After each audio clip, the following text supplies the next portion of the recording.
Hi అండి. Welcome to cinema ఇల్లు. ఇప్పుడే ఓటీటీలో 'ఆడు జీవితం ది గోట్ లైఫ్' మూవీ అయితే చూసేసాను. చూసేసాను కాదండి, ఇన్వాల్వ్ అయిపోయాననే చెప్పాలి. మీరు ఈ మూవీని ఓటీటీ లేకపోతే ఐబొమ్మలో చూడొచ్చా అంటే యెస్ అండి, తప్పకుండా చూడొచ్చు. ఎందుకంటే ఇలాంటి లార్జర్ దాన్ లైఫ్ ఉన్న క్యారెక్టర్స్‌తో ఉన్న మూవీస్ చాలా అరుదుగా వస్తుంటాయి. ఇంకా ఈ మూవీలో యాక్ట్ చేసిన అనే దానికంటే జీవించిన 'పృథ్వీరాజ్' కోసం అయితే మనం ఈ సినిమా ఖచ్చితంగా చూడాలండి. సో, హీరో గారి కోసం ఎందుకు చూడాలి అంటే చెప్తా. ఈ సినిమాలో హీరో వాటర్ తాగే సీన్ అయితే ఉంటుంది. అక్కడ హీరో వాటర్ తాగుతుంటే మనకిక్కడ దాహం తీరుద్ది.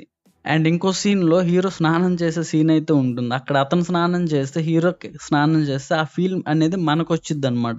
ఇంకా ఈ సినిమాలో హీరోయిన్ అమలాపాల్ అయితే ఉంటారు. మీకు స్టార్టింగ్‌లో నచ్చకపోవచ్చు అమలాపాల్. కానీ ఒక సాంగ్ చూసిన తర్వాత అయితే మీకు పిచ్చి పిచ్చిగా నచ్చేసిద్ది అమలాపాల్. ఎందుకంటే ఆ సాంగ్‌లో సీన్స్ అలా ఉంటాయన్నమాట. ఇంక ఈ సినిమాలో 'పృథ్వీరాజ్' గారి యొక్క యాక్టింగ్ గురించి ఎంత మాట్లాడుకున్నా, చెప్పుకున్నా గూడా తక్కువేనండి.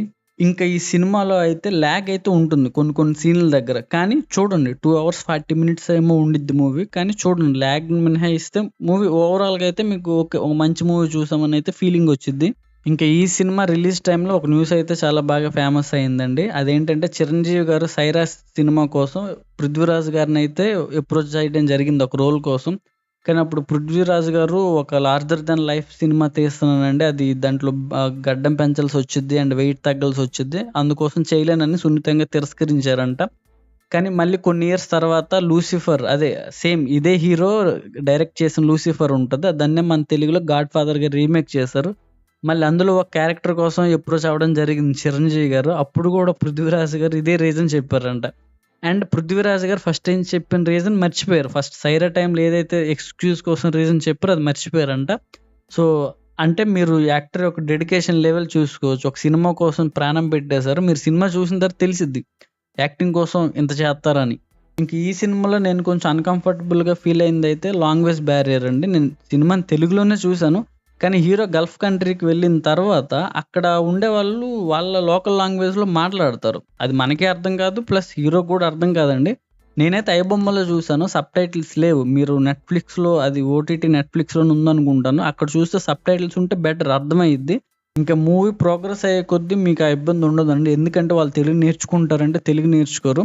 వాళ్ళు వాళ్ళ లాంగ్వేజ్‌లోనే మాట్లాడతారు. హీరో మన లాంగ్వేజ్‌లోనే మాట్లాడతాడు. కానీ అక్కడ యాక్టింగ్ మాట్లాడిద్దనమాట. సెకండ్ హాఫ్‌లో వాళ్ళు ఏ లాంగ్వేజ్‌లో మాట్లాడినా మనకి అక్కడ యాక్టింగ్ మాట్లాడిద్ది. మనకదే వినిపిచ్చిద్ది. ఇంక ఈ మూవీలో ఎవరి గురించైనా మాట్లాడుకోవాలి అంటే ఆ హీరో గారి తర్వాత డైరెక్టర్ గురించి అండ్ సపోర్టింగ్ క్యారెక్టర్స్ 2 ఉంటాయి. ఆ తర్వాత మ్యూజిక్ డైరెక్టర్ గురించండి. ఎందుకంటే వీళ్ళు చాలా ఇయర్స్ పాటు ఈ సినిమాని తీశారంట. అండ్ మ్యూజిక్ డైరెక్టర్ అయితే మీరు ఒక సీన్‌ని ఫీల్ అవుతున్నామంటే, మనం ఒక సీన్ ఫీల్ అవుతున్నామంటే దాని క్రెడిట్ మనకు ఖచ్చితంగా డైరెక్టర్‌తో పాటు మ్యూజిక్ డైరెక్టర్‌కి ఇవ్వాలి. మీ అందరికి తెలుసు మ్యూజిక్ అనేది ఎంత కీ రోల్ ప్లే చేసిద్దో. సో, ఈ సినిమాలో కూడా అలానే ప్లే చేసింది. సో, నేనైతే ఈ మూవీని రికమెండ్ చేస్తానండి. ఖచ్చితంగా చూడండి. బోర్ కొట్టిద్ది కొన్ని కొన్ని సీన్‌లో, కానీ చూడండి. అండ్ ఈ వీడియో లాస్ట్ పార్ట్ వచ్చేసి ఎవరైనా 'పృథ్వీరాజ్' గారి ఫ్యాన్స్ ఉంటే, ఈ వీడియో మీకు జెన్యూన్ అనిపించుంటే ఈ రివ్యూ ఖచ్చితంగా సబ్స్క్రైబ్ చేసుకోండి. ఇది మన కొత్త ఛానల్. సో, ఇది మన 4వ వీడియో. మళ్ళీ నెక్స్ట్ వీడియోలో కలుసుకుందాం. Until then bye